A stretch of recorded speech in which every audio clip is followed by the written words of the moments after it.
السلام علیکم viewers, doctor اسرار احمد صاحب کے بیان سننے کے لیے ہمارے چینل کو لائک، شیئر، کمنٹ اور سبسکرائب کریں تاکہ ہر نیو آنے والا بیان سب سے پہلے آپ تک پہنچے۔ شکریہ۔ الواقعہ، یہ ہے در حقیقت جو پہلا معاملہ ہے کہ اس کے اندر جو ہے فضا ہو جائے۔ اب دیکھیے جو علامات قیامت احادیث میں آئی ہیں وہ میں آج آپ کو سنا رہا ہوں۔ ان کو دو حصوں میں تقسیم کیا جاتا ہے، علامات صغریٰ، علامات کبریٰ۔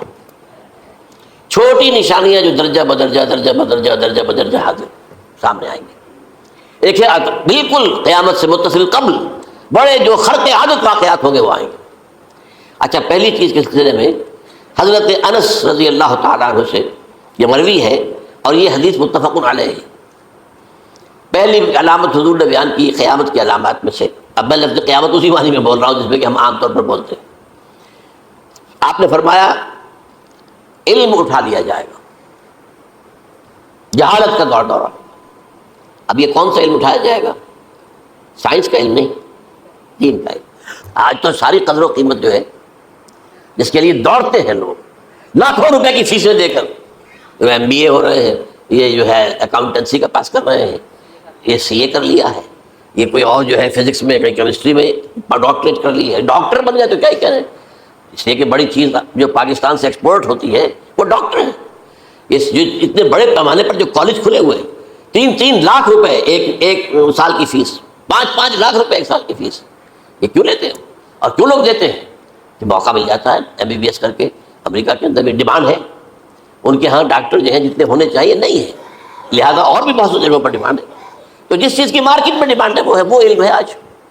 آج علم کمپیوٹر کا علم ہے، علم ہے یہ، حالانکہ ان میں سے کسی کے اوپر لفظ علم کا اطلاق میرے نزدیک غلط ہے، جہالت۔ علم وہ ہے جو ذہن کو جلا دے، جو سوچ کو جلا دے، روشنی پیدا کرے، دماغی روشنی، وسعت دے، انسان کے فکر کو وسعت دے، اس کے ذہنی جو ہے جو افق ہے اس کو وسیع کرے۔ علم تو وہ ہے جو حقیقت کے کیا علم بھی اسے عطا فرمائے۔ کیونکہ ہمارے علم میں یہ آیا تھا کہ قادیانیوں نے خاص طور پر ماڈل ٹاؤن کو اپنا ایک مرکز اور اپنا اڈا بنانے کا فیصلہ کیا ہے، اور اس کا ہمیں تجربہ بھی حاصل ہو گیا۔ کچھ نوجوان اہل سنت کے نوجوان میرے پاس آئے تھے اور انہوں نے میری توجہ ادھر منعطف کرائی کہ یہاں پر یہ اپنے جمعے کی نماز کے لیے اوپن گراؤنڈ استعمال کر رہے ہیں اور اس میں لگا لیتے ہیں پارٹیشن وغیرہ، اور بڑی یوں سمجھیے کہ بڑی مہم کے ساتھ دونوں طرف کی سڑکیں بند کر کے، اور جو بھی لوگ مسافر ہیں انہیں بھی دعوت دیتے کہ آئیں یہاں جمعہ پڑھیں، اور بعض لوگ مغالطے میں وہاں جمعہ پڑھ لیتے۔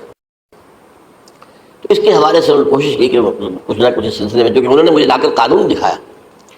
پاکستان میں جو قانون نافذ ہے وہ یہ ہے، چاہے یہ کہ وہ نافذ نہیں ہے بالفعل، لیکن ہے قانون کی کتاب میں تو موجود ہے، کہ قادیانی اپنے کوئی جو بھی ان کے نزدیک بھی ان کے مذہبی شاعر ہیں ان کو مسلمانوں کی شکل میں برملا علی الاعلان ادا نہیں کر سکتے، کیونکہ وہ تو دھوکہ دہی بات ہو گئی کہ لوگ سمجھیں گے یہ مسلمان ہی ہے۔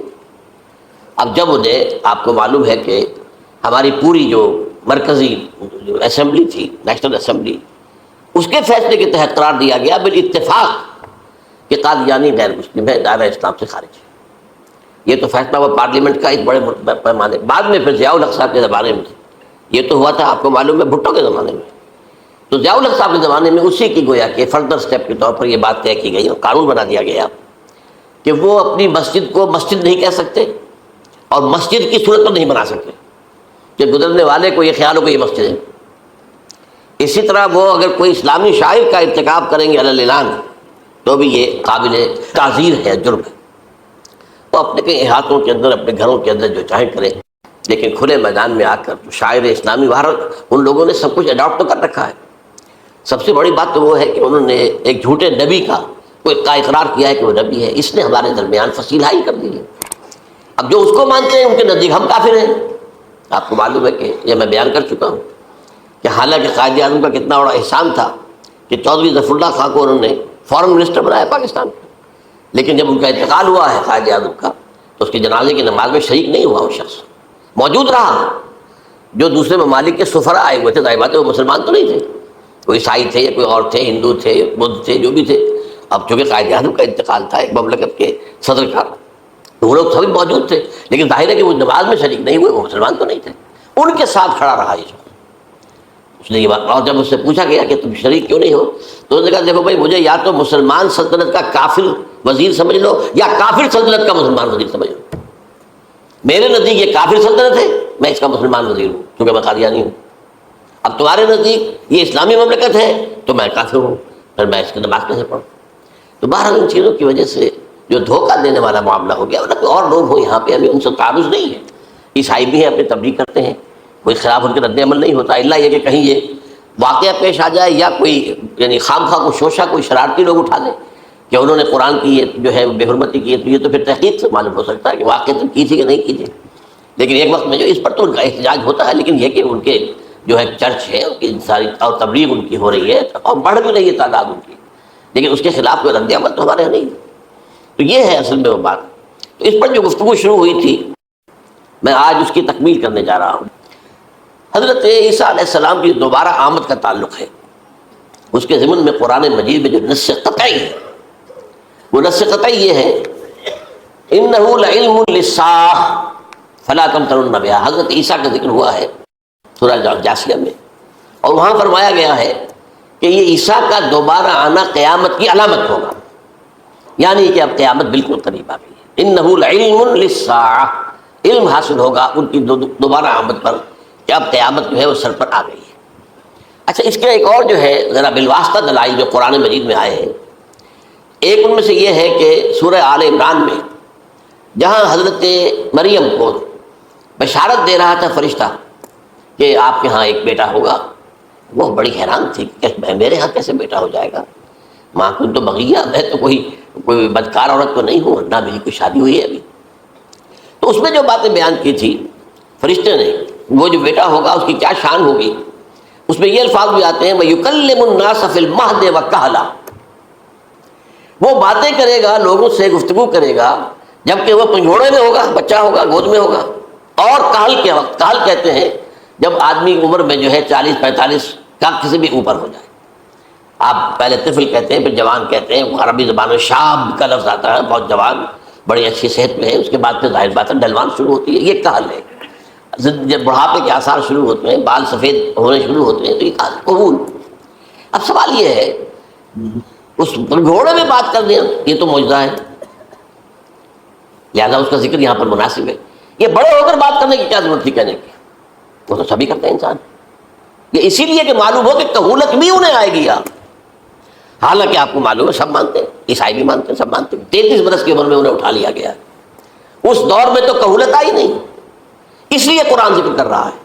اور یہ بات جو ہے دوسری مرتبہ آئی ہے یہ سورہ المائدہ میں آیت نمبر 110 وَتُكَلِّمُ النَّاسَ فِي الْمَهْدِ وَكَهْلًا، صرف یہ ضمیر کا فرق ہے، يُكَلِّمُ النَّاسَ فِي الْمَهْدِ وَكَهْلًا اور وَتُكَلِّمُ النَّاسَ فِي الْمَهْدِ وَكَهْلًا، یہ ہے جب قیامت کے دن اللہ تعالیٰ حضرت عیسیٰ سے سوال کریں گے، اے عیسیٰ ابن مریم کیا تم نے میری اجازت سے اور میری تائید سے یہ معجزے نہیں دکھائے، یہ معجزے نہیں دکھائے، میں نے تم پر یہ فضل نہیں کیا؟ اور یہ گویا کہ بالواسطہ عیسیٰ کے ماننے والوں سے خطاب ہے کہ اللہ تعالیٰ کے کتنے بڑے بڑے احسان ہوئے، اور اسی میں تم بات کرتے تھے لوگوں سے پنگھوڑے کے اندر بھی اور ہاں کہولت کی عمر میں بھی، تو یہ کہولت کی عمر کب آئی؟ حضرت عیسیٰ علیہ السلام، تو اس کے بغیر تو ممکن ہی نہیں ہے کہ وہ دوبارہ دنیا میں آئیں، پھر ان کے اوپر وہ عمر آئے اور اس عمر کے اندر بھی وہ بات کریں گے۔ تو یہ میرے نزدیک قرآن مجید کے اندر دلائل ہیں اس چیز کے کہ حضرت عیسیٰ علیہ السلام کی دوبارہ جو ہے آمد ہوگی۔ اب اس ضمن میں میں چاہتا ہوں کہ آج خاص طور پر جو الساعہ کی اور جو علامت قرآن میں آئی ہے، یہ ضمنی مضمون ہو جائے گا، لیکن بہرحال یہ بھی ایک معلوماتی مضمون ہے کہ ایک تو یہ قیامت کی بڑی نشانیوں میں سے حضرت عیسیٰ کا دوبارہ آنا، اور کیا کیا جو ہے باتیں بیان ہوئی ہیں وہ ذرا غور سے سن لیجیے۔ پہلی بات میں نے ہلکا سا حوالہ دیا تھا، ہم تو ایک لفظ قیامت بولتے ہیں، وہ قیامت جو ہے اتنا ہمارے نزدیک جامع لفظ ہے کہ جس میں وہ بھی جو زلزلۃ الصاع آئے گا وہ بھی ہے، پھر جو نفخ روح نفخ ساق ہوگا وہ بھی ہے، لیکن قرآن مجید سے معلوم ہوتا ہے کہ یہ الساعہ ہے، وہ گھڑی جس دن کے یہاں قیامت برپا ہوگی، زلزلہ آئے گا، شدید ترین حالات آئیں گے، فوری طور پر تمام انسان بن نہیں جائیں گے۔ جو ہے اس کا نقشہ جو کھینچا گیا ہے یا ایھا الناس اتقوا ربکم ان زلزلۃ الساعۃ شیء عظیم یوم ترونها تذہل کل مرضعۃ عما ارضعت وتضع کل ذات حمل حملها وتری الناس سکارى وما هم بسکارى ولکن عذاب اللہ شدید۔ اے لوگوں ڈرو، اللہ کا تقوی اختیار کرو، اس لیے کہ قیامت کا زلزلہ بہت سخت ہے، بہت بارش ہے، ان زلزلۃ الساعۃ شیء عظیم، جب پہاڑ چل رہے ہوں گے اور جو ہے انسان جو ہیں گے وہ جس طرح پروانے ہوتے ہیں، پتنگے ہوتے ہیں، ایسے اڑ رہے ہوں گے انسان. اور اس میں یہ بھی حال ہوگا کہ لوگ جو ہے ہر جو دودھ پلانے والی ہے وہ اپنے بچے کو بھول جائے گی. ظاہر بات ہے کہ اپنی پڑی ہوئی ہے مصیبت. حالانکہ سب سے زیادہ محبوب ترین شے دنیا میں اس سے اونچی محبت نہیں ہو سکتی جو ماں کو اپنے دودھ پیتے بچے سے ہوتی. انہیں بھول جائے تصر کل مرضعۃ عما ارضعت. اور تمہیں ایسا محسوس ہوگا کہ لوگ کسی نشے کی کیفیت میں، یعنی وہ بدحواس ہیں، وہ بدحواس ہو گئے، لیکن یہ کہ وما هم بسکارى، اور وہ مدہوش نہیں ہوں گے. ولکن عذاب اللہ شدید. تو یہ ہے زلزلۃ الساعۃ، وہ ایک خاص وقت جو ہے، ایک خاص گھڑی جس میں کہ یہ ہونا ہے. اس کے علاوہ قرآن مجید میں القارعہ القارعہ القارعہ وما ادراک ما القارعہ یوم یکون الناس کالفراش المبثوث وتکون الجبال کالعہن المنفوش. اب یہ کیا ہے؟ یہ نقشہ قیامت، یہ وہی ہے الساعہ، القارعہ الساعہ. اسی کے ساتھ قرآن میں آتا ہے الواقعہ اذا وقعت الواقعۃ لیس لوقعتها کاذبہ. تو یہ خافضۃ رافضہ، یہ الفاظ سورہ واقعہ میں ہے. اسی طریقے سے اور جو الحاقہ والحاقہ وما ادراک ما الحاقہ، یہ تمام جو الفاظ قرآن مجید میں آئے ہیں یہ آئے ہیں الساعہ کے لیے، قیامت کے لیے نہیں. قیامت میں بعد میں بتاؤں گا آپ. چنانچہ 3 نفخے ہیں جو قرآن سے ثابت. نفخ فی الصور، اور اس نفخ فی الصور کا یہ عالم ہوگا یوم ینفخ فی الصور ففزع من فی السماوات ومن فی الارض الا من شاء اللہ. جس دن پھونکا جائے گا سور میں، اور اس وقت صورتحال یہ ہو جائے گی کہ جو بھی آسمانوں میں زمین میں ہیں سخت پریشانی اور سخت پشیمانی اور ایک طرح کے مرعوبیت اور خائف ہو کر رہ جائیں گے، اللہ ان کے کہ جن کو اللہ چاہے. اس کے کوئی ملائکہ مقربین ہو گئے. من فی السماوات ومن فی الارض ہے، اس کے ساتھ یہ کہہ دیا گیا ہے. لیکن یہ باقی پورے لوگوں کے اوپر، پوری مخلوقات کے اوپر ایک جو ہے گھبراہٹ کی کیفیت طاری ہو جائے گی. تو یہ ہے پہلا فضا. دوسرا فضا کیا ہے؟ فضا ساق. ساق کہتے ہیں آدمی کا بے ہوش ہو جانا. یہ دوسری مرتبہ جب سور پھونکا جائے گا وَنُفِخَ فِي الصُّورِ فَصَعِقَ مَن فِي السَّمَاوَاتِ وَمَن فِي الْأَرْضِ إِلَّا مَا شَاءَ اللَّهُ. یہ ہے کہ اس کے بعد وہ سب کے اوپر موت طاری ہو جائے گی. یہ دوسرے سور پھونکے جانے کے بعد ہے. پھر ثُمَّ نُفِخَ فِيهِ أُخْرَى، پھر ایک مرتبہ اور پھونک ماری جائے گی. یہ تیسرا ہو رہا ہے. فَإِذَا هُمْ قِيَامٌ يَنظُرُونَ، تو اچانک سب کے سب کھڑے ہوں گے اللہ کی طرف دیکھتے ہوئے. اب یہ جو ہے یہ ہے یوم القیامہ. قام یقوم قیامت، کھڑا ہونا. کیونکہ اس دن یوم یقوم الناس لرب العالمین، جس دن کے تمام انسان جو ہے کھڑے ہو جائیں گے اپنے رب کے حضور میں، جس کا نقشہ کھینچا گیا ہے اذا دکت الارض دکا دکا وجاء ربک والملک صفا صفا. تو یہ سب کے سب انسان بھی جو ہے موجود ہوں گے، فرشتے صفے باندھے ہوئے ہوں گے، اور اللہ تعالیٰ جو ہے اپنے خاص عرش کے ساتھ یحمل عرشہ ثمانیہ، 8 فرشتے اس عرش کو اٹھائے ہوئے ہوں گے جبکہ یہ آسمان پھٹے گا اور اس روئے ارضی پر اللہ تعالیٰ کا نزول ہوگا. یہ جو ہے ہمارا یوم القیامہ یہاں ہے. یوم القیامہ ہی میں جو فیصلے ہونے یہاں ہونے. قصہ زمین برسر زمین، جو نیکیاں تم نے یہاں کمائی ہیں یا جو بدیاں تم نے یہاں جن کا ارتکاب کیا کا فیصلہ یہاں ہوگا. اس کے بعد واللہ عالم کچھ اور بھی چیزیں ہیں، لیکن یہ کہ وہ سب عام طور پر لوگوں کے علم میں نہیں ہے. میں نہیں چاہتا کہ خام خواہ کسی نئی بات سے کوئی جو ہے ذہنوں کے اندر کوئی ایک تشکیک پیدا ہو جائے، شبہات پیدا ہو جائے. لیکن یہ چیزیں جو میں نے آپ سرچ کی از قرآن ثابت ہے. اسی زمین پر اترنا ہے. وجاء ربک والملک صفا صفا، یہ سب کے سب آئیں گے. اور ملائکہ، اور اس کے علاوہ جو ہے دوسرے مقامات پر اس کا نقشہ کھینچا گیا ہے. سورۃ الحاقہ کے اندر ہے اللہ کا عرش جو ہے 8 فرشتے اٹھائے ہوئے نیچے اتریں گے. تو یہ تمام چیزیں قرآن مجید میں مذکور ہیں.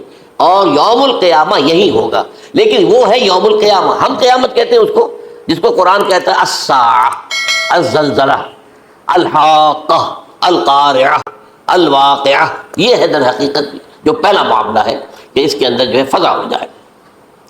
اب دیکھیے جو علامات قیامت احادیث میں آئی ہیں وہ میں آج آپ کو سنا رہا ہوں. ان کو 2 حصوں میں تقسیم کیا جاتا ہے، علامات صغریٰ، علامات کبریٰ. چھوٹی نشانیاں جو درجہ بدرجہ درجہ بدرجہ درجہ بدرجہ حاضر سامنے آئیں گے. ایک ہے بالکل قیامت سے متصل قبل بڑے جو خرق عادت واقعات ہوں گے وہ آئیں گے.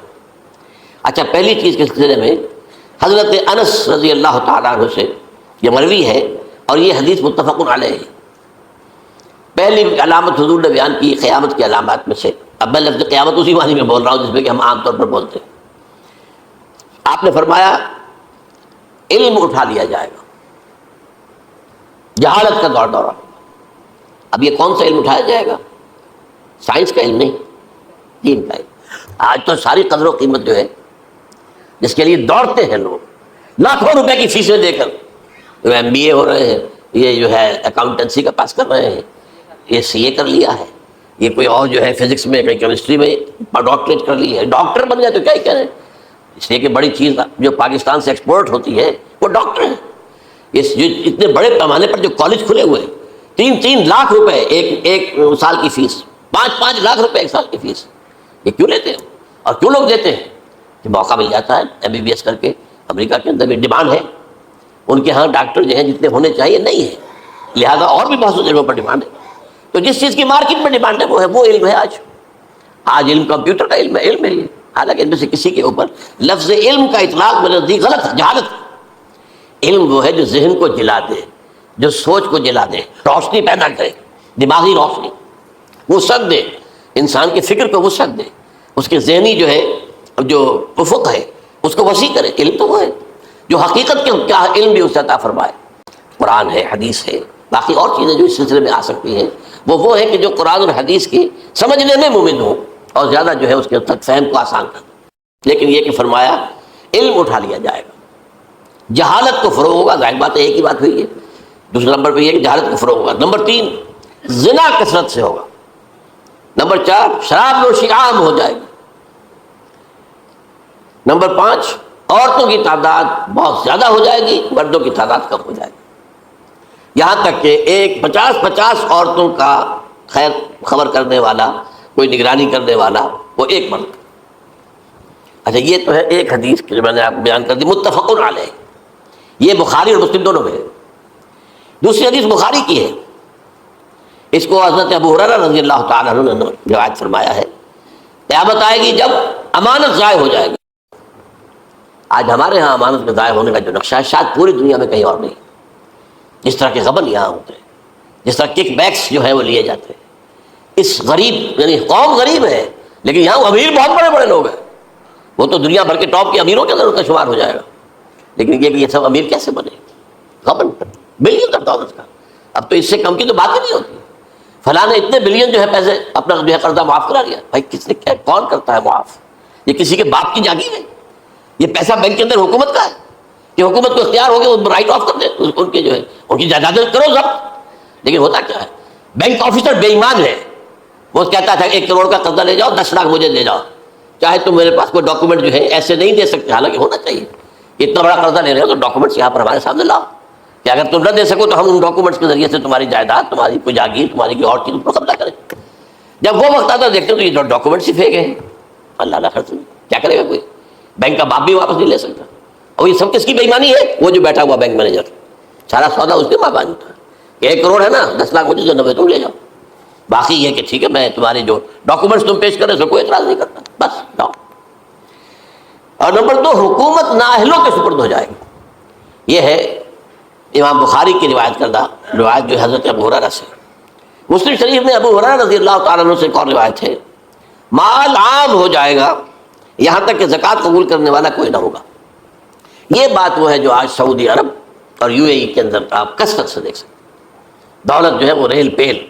ابھی تھوڑا سا آیا ہے معاملہ خاص طور پر دبئی میں، کیونکہ وہاں بہت زیادہ کنسٹرکشن ہو رہی تھی، تو پوری دنیا میں آپ کو معلوم ہے کہ جو ریئل اسٹیٹ کہلاتا ہے اس کا حال بہت پتلا ہے، لیکن وہاں کے دولت ریل پیل ہے ہر جگہ پر۔ اور سب سے اہم متفق علیہ روایت، متفق علیہ کیا، وہ تو حضرت عمر سے بھی مروی ہے، ابن عمر سے بھی مروی ہے، ابن عباس سے بھی مروی ہے، ابو ہریرہ سے بھی مروی ہے، عبداللہ ابن مسعود سے بھی مروی ہے رضی اللہ تعالیٰ عنہ اجمعین۔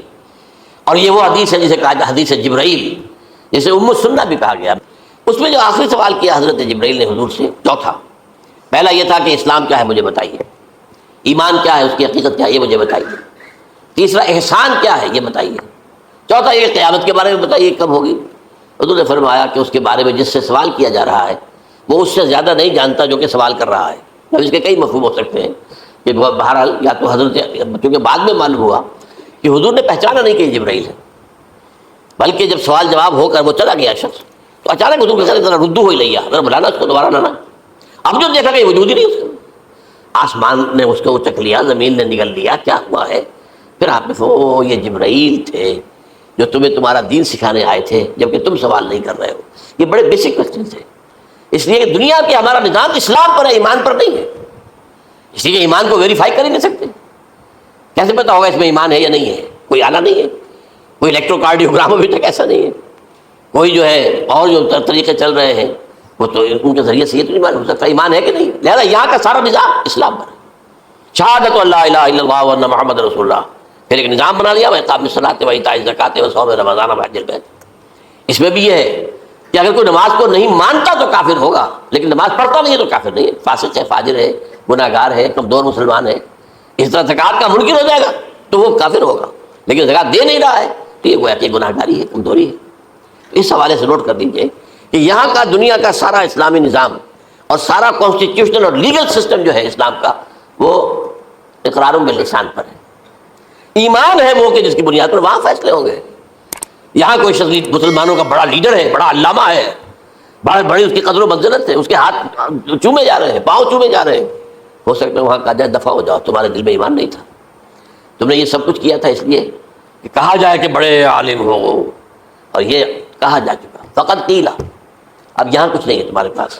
پھر فرشتوں کو حکم ہوگا کہ اس کو گھسیٹتے ہوئے جہنم میں ڈال دیں۔ تین باتیں بیان کیا آپ نے، یہی حشر اس کا ہوگا مالدار کا، اللہ پوچھے گا میں نے تمہیں بہت مال دیا، تم نے کیا کیا؟ وہ کچھ گنوانا شروع کرے گا، اللہ فرمائے گا جھوٹ بول رہا، قذبت، تم نے یہ خیرات و صدقات اس لیے کیے تھے کہ تمہاری سخاوت کے ڈنکے بج جائے، تعریفیں کی جائے، وہ کی جا چکی، دنیا میں ڈنکا بج گیا، یہاں کچھ نہیں، وہ نیت دل میں کچھ اور تھی تمہارے۔ میں لیس البر ان تولوا وجوہکم، ہمارا قرآن مجید کا سبق ہمارا منتخب نصاب کا نمبر 2 بڑی تفصیل سے بیان کیا۔ یہی معاملہ ہوگا اس عالم کا، اللہ فرمائے گا میں نے تمہیں علم دیا، تم نہیں، وہ کہے گا میں نے علم پھیلایا لوگوں میں ہدایت کی، جھوٹ بول رہے ہیں، تم نے تو صرف اس لیے کیا تھا، تمہاری نیت یہ تھی کہ بڑا عالم شخص ہے، بڑا فاضل شخص ہے، تو یہ سب کہا جا چکا۔ تو وہاں کا معاملہ جو ہے وہ اسلام پر نہیں ہے، یا آپ دکھائیں گے دیکھیے یہ میرا آئیڈینٹی کارڈ، اس پہ اسلام میرا مذہب لکھا ہوا ہے، یا یہ میرا پاسپورٹ ہے، آئیڈینٹیفیکیشن کے لیے دنیا میں عام طور پر یہ چیزیں ہوتی ہیں، کوئی تعلق نہیں۔ آخرت کا معاملہ کسی اور شے پر ہے، وہ تو ایمان دل میں ہے، اور تمہارے تمام جو حرکات ہیں، اعمال ہیں، ان سب کے اندر جب تک کہ اصل جو قوت متحرکہ ہے وہ اللہ کی محبت نہ بن جائے، اخلاص للہ، بحب اللہ للہ، اور یہ کہ یہ تمام چیزیں جیسا کہ فرمایا، ایک حدیث بڑی پیاری ہے، ایمان کی تکمیل کی علامت کیا ہے؟ فرمایا من احب للہ وابغض للہ ومنع للہ واعطى للہ فقد استکمل الایمان۔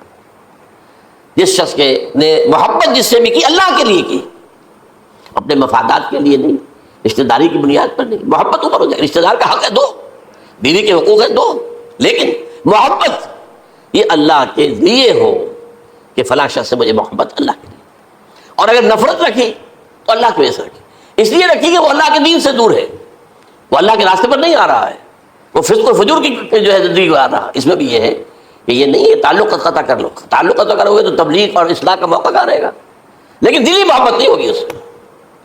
تو اگر محبت ہے تو اللہ کے لیے، اور نفرت ہے تو اللہ کے لیے، اور کسی کو کچھ دیا ہے تو اس لیے کہ اللہ کا حکم ہے کہ دوں، اور کسی سے کچھ روکا ہے تو اس لیے کہ اللہ کا حکم ہے کہ روکوں، اس کو نہیں دینا ہے۔ فقد استکمل الایمان، تو اس شخص نے ایمان کی تکمیل کر لی۔ یہ ہے اصل جو ڈیسائیڈنگ فیکٹر ہے، وہ یہ ہے۔ اور اس ایمان کی پہلی علامت کیا ہے؟ کیسے معلوم ہو میرے اندر ایمان ہے؟ پہلی علامت سب سے کم تر درجے کا ایمان، اس میں فرمایا گیا اذا اساءت کا سیئۃ وحسنت کا حسنۃ فانت مومن، اگر کوئی اچھا کام کر کے خوشی ہو اور کوئی برا کام ہو جائے تو ملامت ہو، یہ کیا کر بیٹھا، یہ میں نے کیا کیا ہے، یہ مجھے نہیں کرنا چاہیے تھا، یہ اگر احساس ہے نیکی اور بدی تو تمہارے اندر ایمان ہے۔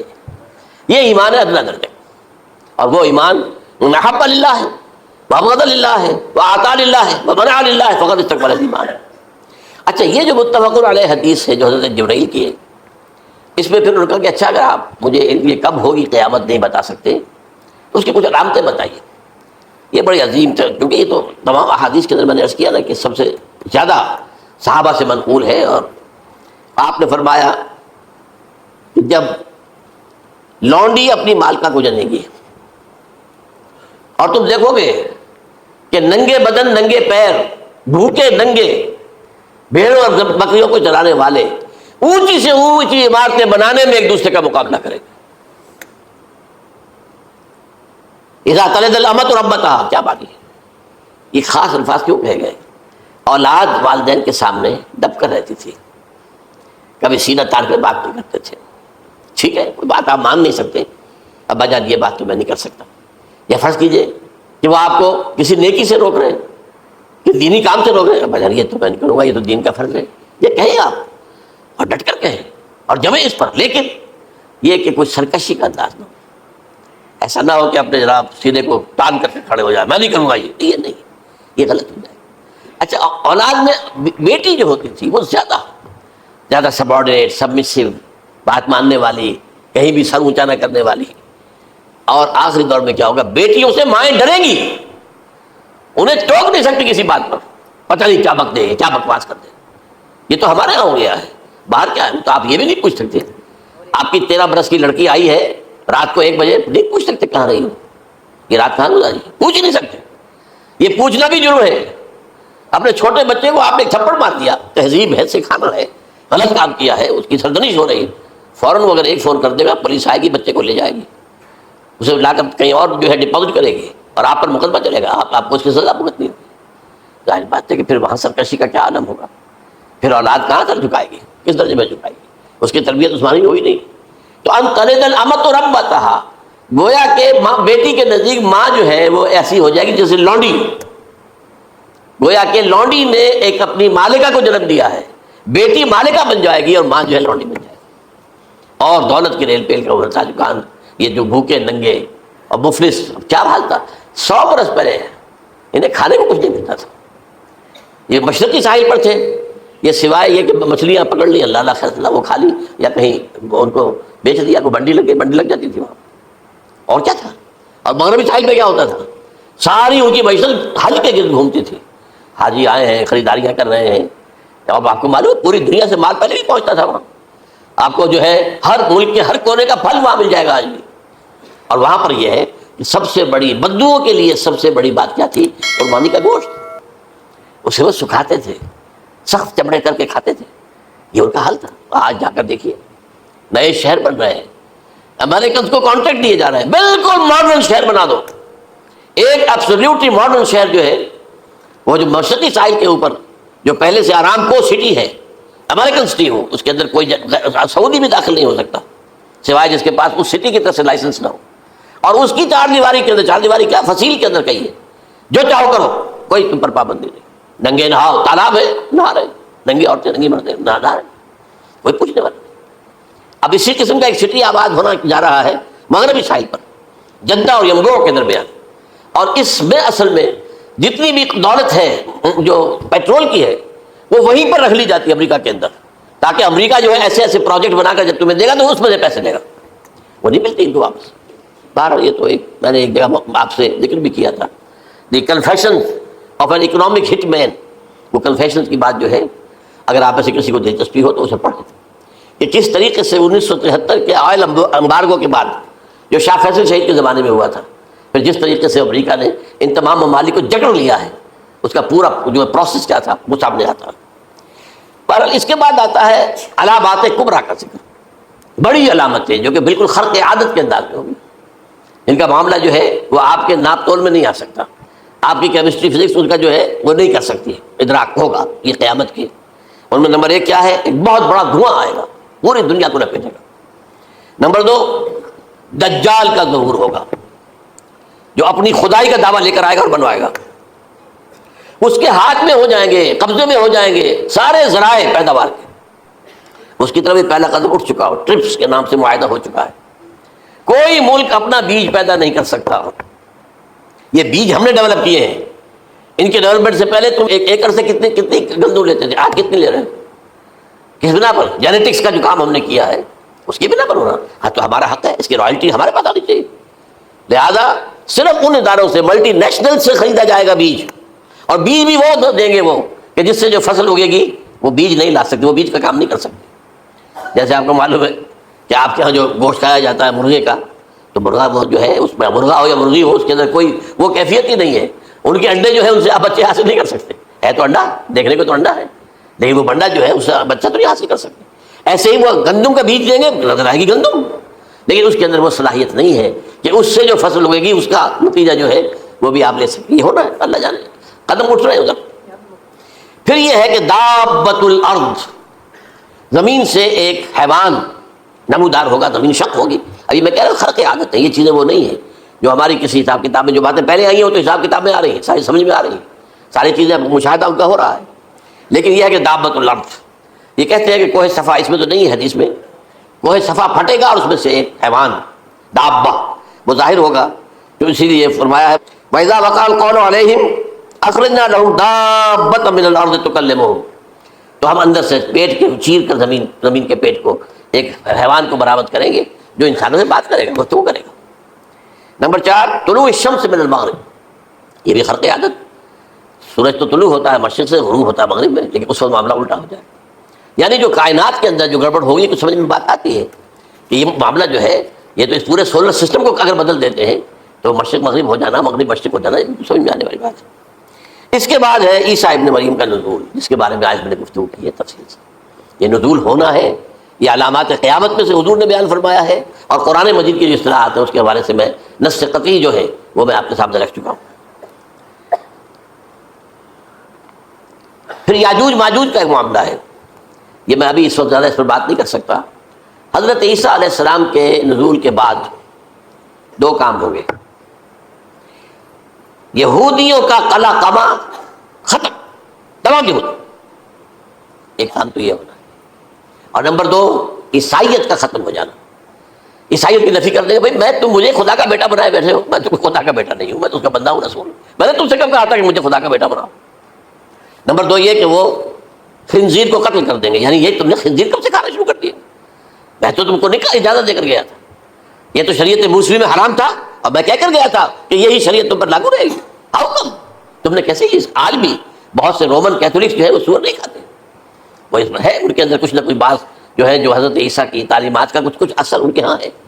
میں تو ایک مرتبہ, یہ 1971 کی بات ہے, 4-5 دن کے لیے برسلز میں رکا تھا, اس لیے کہ وہاں مجھے ایک صاحب نے خط لکھا تھا کہ وہاں ایک نوجوان ہے ابھی اس ایمان لایا ہے اور اس کے کچھ مسائل ہیں, ہم کوشش کر رہے ہیں ان کے مسائل حل کریں, آپ بھی جا رہے ہیں. میں انگلینڈ جا رہا تھا تو واپسی پر آپ ان کے یہاں چند دن ٹھہرے. میں حیران ہوا, ویسے اس نے مجھے اپنے گھر ٹھہرایا نہیں, اس لیے کہ ماں باپ تو اس کے کرسچن تھے, اور پولیس کا چیف آفیسر اس کا باپ تھا, چیف آف پولیس فورس. اس نے مجھ سے 1 دن کھانے پہ بلایا, جیسے ہوٹل میں ٹھہرایا مجھے. اس نے کہا آپ اطمینان سے یہاں کھانا کھائیں, اس گھر میں نہ آج تک کوئی شراب کی بوند آئی ہے اور نہ ہی کوئی بوٹی آئی ہے سور کی. Roman Catholics. اب اکلوتا بیٹا تھا عبدالعزیز, اس نے بعد میں نام رکھا, وان کینٹر اس کا نام تھا جو کہ اوریجنل تھا, پھر اس نے نام رکھا عبدالعزیز وان کینٹر, پرانا نام بھی رکھا. نہایت خوبصورت, 28 سال کی عمر تھی, اور اس وقت میں نے دیکھا تھا کہ اس کی فقہی معلومات جو ہے میری معلومات سے 10 گنا زیادہ. اس کی وجہ کیا ہے, وہ گیا تھا موراکو میں ایز اے ٹیچر, ملازمت کرنے, پیسہ کمانے. وہاں وہ مسلمانوں سے اس کا ہوا ربط ہوا, اسلام کی تعلیمات سامنے آئی, اسلام لے آیا.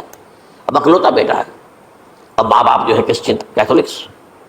جب وہاں سے واپس آیا تو پھر کہتے ہیں کہ ہمارے درمیان ایک معاہدہ ہے, وی آر لیونگ ٹوگیدر, لیکن یہ معاہدہ ہے ہم مذہب پہ بات نہیں کریں گے, بس باقی جو بھی ہے وہ ساتھ رہ رہے ہیں. لیکن میں حیران ہوا, مجھے معلوم نہیں تھا. اچھا, اس کے بعد اس نے جب اسلام کا فیصلہ کیا تو اس کے سامنے سوال آیا کون سی فقہ اختیار کروں. تو اس نے بڑی جو ہے تھورو اسٹڈی کی ہے تمام فقہوں کی, کمپیریٹو اسٹڈی. ان کو کرنے کے بعد پھر فائنل فیصلہ اس کا یہ تھا کہ حنبلی فقہ میں اختیار کروں. 4 فقہوں میں سب سے لیٹسٹ حنبلی ہے, یعنی حنفی نمبر 1, پھر مالکی نمبر 2, پھر اس کے بعد شافعی نمبر 3, پھر یہ امام احمد ابن حنبل ہے. اور امام احمد ابن حنبل کے زمانے تک احادیث بہت بڑے پیمانے پر جمع ہو چکی تھی, جبکہ ابھی حضرت امام ابو حنیفہ کے زمانے میں کوئی اتنا زیادہ جو ہے حدیث کا بھی ذخیرہ نہیں بنا تھا. اسی پر تو لوگ حیران ہوتے ہیں کہ زیادہ حدیث امام ابو حنیفہ کے علم میں نہیں تھی, لیکن مجال ہے کہ ان کا کوئی فتویٰ جو ہے کتاب و حدیث کے, کتاب و سنت کے خلاف ہو. اگرچہ انہوں نے صاحب کہا کہ اگر تم پاؤ کوئی ایسی سچی حدیث, پختہ حدیث جو میری کسی رائے کے خلاف ہو, تو میری رائے کو دیوار پر دے مارنا اور اس صحیح حدیث کا پیروی کرنا. لیکن ویسے اس کے بعد یہ کمال یہ ہے کہ بہت ہی کوئی شاذ معاملہ ہے کہ جس میں ان کا کوئی فتویٰ وہ کتاب و سنت کے منافی ہو یا سنت کے منافی ہو. کتاب پہ تو سوال پیدا نہیں ہوتا, کتاب تو ساری ان کے سامنے موجود تھی. اس کے بعد یہ ہے کہ یاجوج ماجوج, جیسے میں بتا رہا تھا آپ کو کہ جب عیسائیت بھی ختم ہو گئی, یہود ویسے ختم ہو گئے, استیصال ہو گیا, جڑ کٹ گئی, اب عیسائیت گویا کہ اسلام میں ضم ہو گئی، عیسائیت مذہب ختم، یہودی خود ختم. اب یہ طاقت کتنی ہو جائے گی؟ تقریباً 2/3 دنیا آ گئی. تمام اب عیسائی 2 ارب کے قریب ہیں، 1 ارب 90 لاکھ 90 کروڑ ہو گئے. مسلمان بھی 1 کروڑ 50-60 لاکھ ہیں. دونوں کو جوڑ لیجیے کتنے ہو گئے؟ 6 ارب کل آبادی ہے. لیکن اس کے بعد آتا ہے یاجوج ماجوج کا خروج. یہ یاجوج ماجوج میرے نزدیک چائنا اور رشیا ہے. ان کی مجموعی طاقت اتنی ہوگی اور یہ اس طرح آئیں گے ہر اونچائی پر سے اترتے ہوئے پھسلتے ہوئے. جیسے 1962 میں جب وار ہوئی تھی بٹوین چائنا اینڈ انڈیا 1962 میں، تو وہ اس وقت کا نقشہ مجھے آج بھی اخبارات میں پڑھتا تھا تو یاد، views after views of Chinese soldiers were coming down the slopes of Himalayas. یہ تو وہ ہے نا جن کی تعداد کا کوئی حساب نہیں ہے. اور رشیا اور یہ مل کر جو ہے، میرا اندازہ یہ ہے کہ جب پہلے ملحمۃ العظمیٰ ہوگی وہ عیسائیوں اور مسلمانوں کے درمیان، اس وقت یہ دونوں پاورز نیوٹرل رہیں گے. لیکن غالباً یہ بات طے کر لیں گی کہ ویپنز آف ورلڈ جو ہے ماس ڈسٹرکشن یہ استعمال مت کرنا. اگر یہ ویپنز آف ماس ڈسٹرکشن استعمال کرو گے تو ہم میدان میں آ جائیں گے.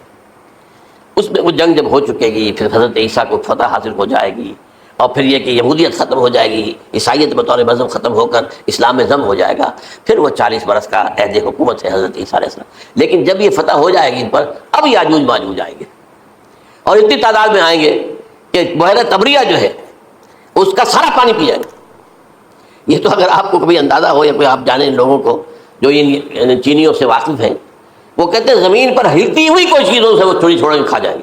جہاں وہ جاتے ہیں ایز اے لیبرر، وہاں کے جو سارے کتے ہیں ختم، ساری بلیاں ختم، ہر شے وہ جو سانپ کھاتے ہیں، ہر چیز کھاتے ہیں. اور یہ تمام ایسٹرن کنٹریز میں ہوتا ہے. بڑی ڈیلیشس ڈشز ہیں یہ سانپ وغیرہ وغیرہ. اور یہ جس طرح کھا جائے، پانی پی جائے، ایک قطرہ نہیں رہے گا اس پر. تو پھر جو ہے اللہ تعالیٰ اس وقت جو ہے اس میں ایک ایسی بیماری پیدا کرے گا، یہ سب مر جائے. یہ معجزے سے ہوگا. یعنی ان کے اوپر فتح جو ہے وہ عام لڑائی کے ذریعے سے نہیں ہوگی، بلکہ اس کے اوپر فتح جو ہوگی وہ اللہ تعالیٰ سے ایک بیماری پیدا ہوگی، سب مر جائے گا.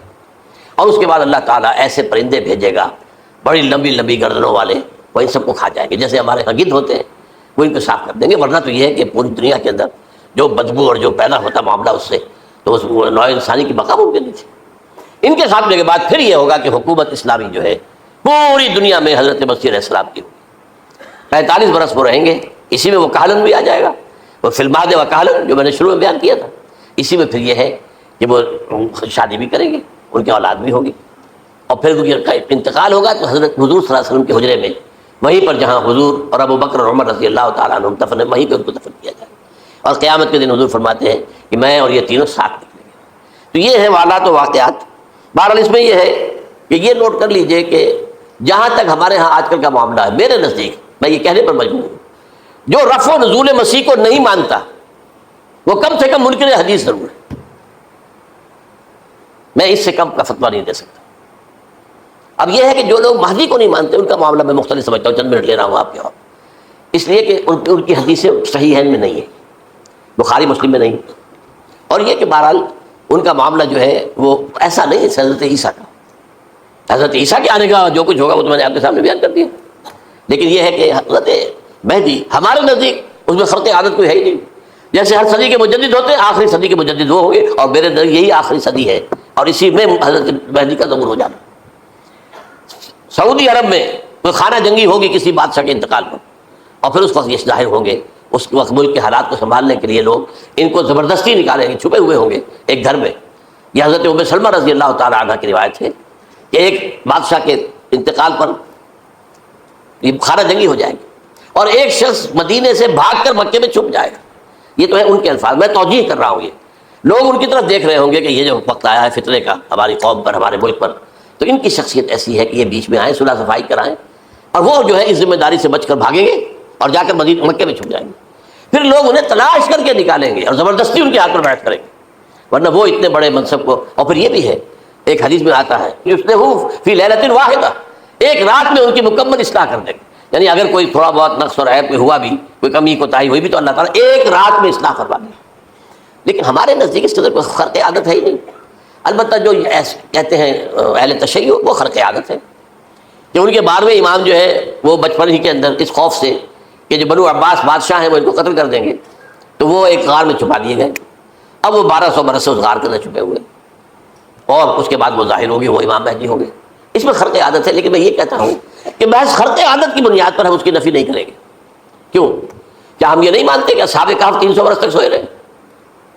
یہ کیا عام بات ہے؟ حضرت عزیر علیہ السلام اللہ نے انہیں موت دی, موت, اور 100 برس کے بعد زندہ کر کے اٹھا لیا. تو خرق عادت حضرت عیسیٰ کو ہم اتنا بڑا خرق عادت مانتے ہیں کہ اٹھا کر آسمان پر, تیسرے آسمان کے اوپر ہے, موجود ہے, اب بھی ہے. شب معراج میں تیسرے آسمان پر حضور کی ملاقات ان سے ہوئی. تو یہ خرق عادت کی بنیاد پر نفی نہیں ہم کرتے, ہو سکتا ہے, لیکن یہ کہ اس کے لیے ہمارے پاس کوئی دلیل نہیں, کوئی احادیث نہیں, کچھ نہیں, اس لیے ہم اس کو نہیں مانتے. البتہ خود وجود جو ہے حضرت مہدی کا وہ کوئی عجیب بات نہیں ہے. وہ تو جیسے پہلے بھی آئے ہیں ہمارے مجددین, ایسے مجدد ہو گئے اور دین. السلام علیکم ویورز, ڈاکٹر اسرار احمد صاحب کے بیان سننے کے لیے ہمارے چینل کو لائک, شیئر, کمنٹ اور سبسکرائب کریں تاکہ ہر نیو آنے والا بیان سب سے پہلے آپ تک پہنچے. شکریہ.